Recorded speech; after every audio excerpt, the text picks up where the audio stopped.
sommes ici à la chapelle Saint-Louis de la cathédrale de Québec. Dans quelques heures, le frère André sera canonisé à Rome. Des fidèles du diocèse se sont réunis dans une soirée et une nuit de prière en préparation à cet événement historique. L'intuition de tenir cette nocturne à l'occasion de la canonisation du frère André nous vient des jeunes adultes qui se sont dit comment on pourrait s'unir spirituellement à l'événement de l'Église universelle. Alors, quelques jeunes ont le privilège d'être à Rome actuellement, où on s'est dit, on va s'unir en priant avec l'ensemble des catholiques dans le monde à l'occasion de cette nuit-là.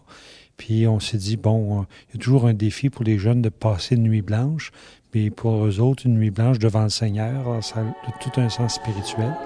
Et à ça, on a ajouté l'idée de visionner en direct la célébration de Rome comme telle.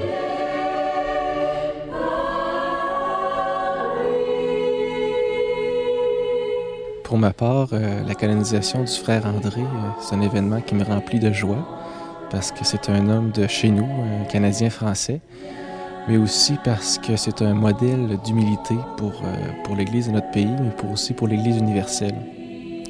Quand je pense au frère André, je pense à la parole de Saint Paul, la puissance de Dieu se manifeste dans ma faiblesse. Puis je pense que c'est vraiment ça, le frère André. C'est un pauvre homme qui avait ses talents, ses qualités, mais qui avait aussi plusieurs pauvretés. Il n'y avait pas beaucoup d'instruction, mais c'est lui que le Seigneur a choisi pour aider à bâtir son Église.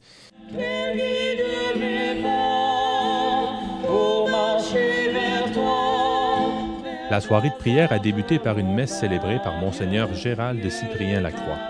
Alors que le frère André était à l'honneur, la célébration a pris une couleur jeunesse et missionnaire toute particulière. On a profité de l'occasion de cette messe pour renouveler des engagements missionnaires de jeunes qui sont missionnaires à l'Université Laval. On comprend que le frère André, à sa manière, en restant chez lui, a été missionnaire en annonçant le Christ à travers ses œuvres, à travers sa prière, puis le soin qu'il a apporté aux gens. Et donc, ce soir, on a profité de l'occasion pour que deux jeunes missionnaires renouvellent leur engagement devant l'Église. Qu'est-ce que vous demandez à l'Église? Nous demandons sa bénédiction et que vous nous envoyiez en mission pour accomplir le travail d'évangélisation dans les campus universitaires.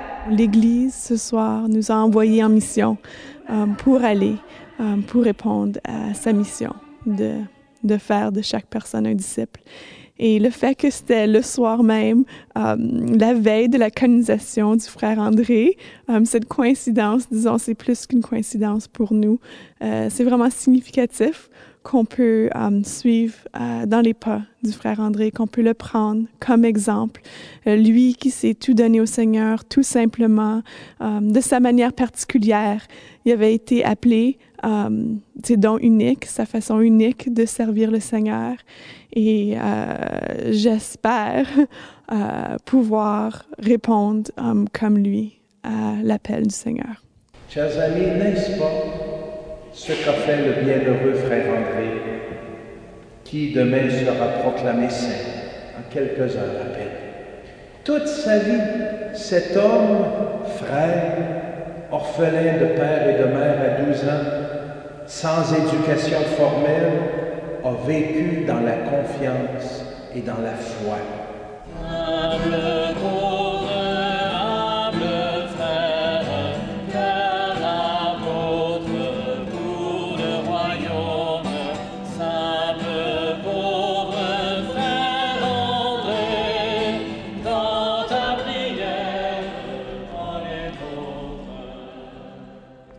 Il est maintenant 4h30 du matin. Après une nuit de prière, les fidèles se sont réunis ici, dans la salle François de Laval, à la cathédrale, pour assister à la messe de canonisation du frère André.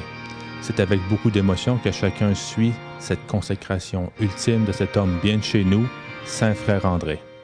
C'était Martin Bolduc pour l'Église catholique de Québec.